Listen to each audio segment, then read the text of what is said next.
керек, мәтіндегі ақпарат туралы қосымша материал жинау керек, сұрақтарға жауап беру керек. Сонымен балалар, мәтінде осындай мен жаңағы шешімге келдім. Неше түрлі керемет күштер туралы қиялдан туған ертегілер, кейіпкерлер көбіне жалғыз көзді дәу, жын пері, мыстан, кемпір, жезтырнақ, жеті басты айдаһар, жылан тағы басқа, бұлардың бәрінің керемет күші амалы болған. Бұл яғни қиял ғажайып ертегілер туралы жалпы айтылған жаңағы ой.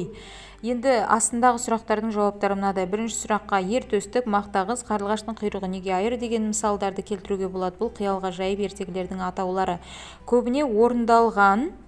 Бұл мәтіннің астындағы сұрақтардың екіншісі көбіне орындалған қиял ертегілеріндегі, яғни қиял ғажайып ертегілеріндегі ұшатын кілемнің орнына бүгінде ұшақтар мен тікұшақтар бар, ал жел аяқтардың орнына жылдам хабар жеткізе алатын телефондар бар, яғни сымсыз телефондар, айтып отырған. Үшінші сұрақтың жауабы қиял ғажайып ертегілері адамның ойлау қабілетін дамытып, оның сөздік қорын ұлғайтады. Осылайша өзгертіп сұрақтарға жауап берсеңіздер болады балалар, ешқандай қиындығы жоқ, бәрі сол ертегілер туралы. Жетінші тапсырма мәтін бойынша қос жазба күнделігін толтыр, түсіндір дейді. Үзінді берілу керек, келтірілу керек мәтіннен және оған түсініктеме берілу керек. Балалар, мына жерде мен сіздерге үзінді дегенде белгілі бір сөздердің, яғни сөз тіркестерінің мағынасын ашуға тырыстым. Сіздер толық абзацтың мағынасын ашсаңыздар да болады. Мұғалімдеріңізден негіз сұрап алғандарыңыз дұрыс. Бұл жерде тек қана бір сөзді ма, немесе сөз тіркесін бе, немесе абзацты түсіндіру керек па.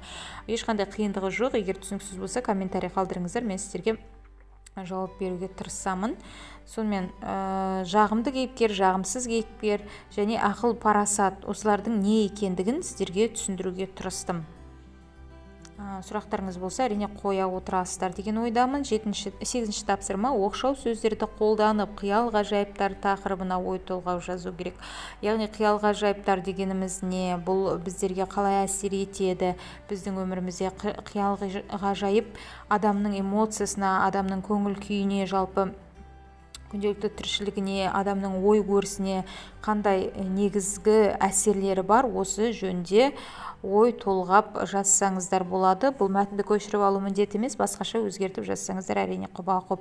9-ші тапсырма фантастика сөзіне кластер құрады дейді. Оқшау сөздерді пайдалану керек. Бұл жерде де фантастика сөзі дегенде қандай ойлар, сөздер, ассоциациялар жаңағы миыңда пайда болады. Осы жөнде жазу керек. Фантастика дегенде біз арман, қиял ғажайып, қиял, шабыт, ой, түстің өзі фантастика болуы мүмкін. Ертегі осындай сөздер менің ойыма оралады деп жазсаңыздар болады. Немесе тағы да қандай сөздер фантастика дегенде сіздерге не елестейді көз алдыңызға? Тіпті кейіпкерлер бар шығар мүмкін бір елестейтін, сол жөнде жазсаңыздар болады, қоссаңыздар. 10-ші тапсырма мәтінді пайдаланып сыныптасыңмен 12-14 сөйлемнен тұратын диалог құрыңдар дейді. Енді қанша сөйлем екенін мен бұл жерде есептеген жоқпын, аз болуы да мүмкін, көп болуы да мүмкін. Сондықтан жалпы қиял ғажайып дегеніміз не дегенге диалог құрдым. Сіздер өзгерттіңіздер, әрине міндетті түрде өзгертіп жазыңыздар балалар. Басқаша етіп, мына жерге класстасыңыздың, сыныптасыңыздың, досыңыздың атын қосып жазсаңыздар болады. Сұрақтарды өзгертсеңіздер болады. Негізі бұл сіздерге үлгі. Диалог деген, яғни екі адамның бір-бірімен пікір алмасуы, ой алмасуы. Біреуі сұрақ қояды, екіншісі жауап береді. Бұл көбіне сұхбат жаңағы жанрында диалог қолданылады. Сондықтан диалог деген, монолог деген не екенін білесіздер деген ойдамын балалар. Монолог ол мысалы бір адамның ұзақ жалғыз өзінің ойы, немесе спич, сөйлеуі деп айтсақ болады.